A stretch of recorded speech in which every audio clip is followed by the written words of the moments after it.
RTI Live News. Ask for right. Welcome to RTI Live News. Nagar Kurnool జిల్లా బిజినేపల్లి మండలానికి చెందిన ఓ private school bus 20 మంది విద్యార్థులతో వెళుతూ ఉండగా ట్రాక్టర్ ఢీ కొట్టడంతో పంట పొలాల్లోకి దూసుకెళ్లి బోల్తా పడింది. ఈ ఘటనలో 5 విద్యార్థులకు గాయాలవగా ప్రభుత్వ ఆసుపత్రికి తరలించి చికిత్స అందిస్తున్నారు.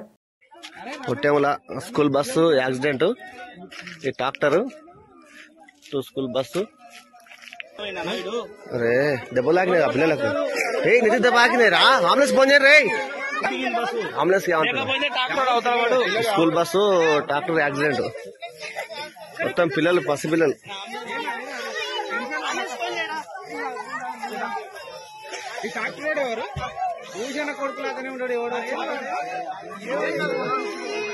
అరే ఏమైందిరా పిల్లలకు?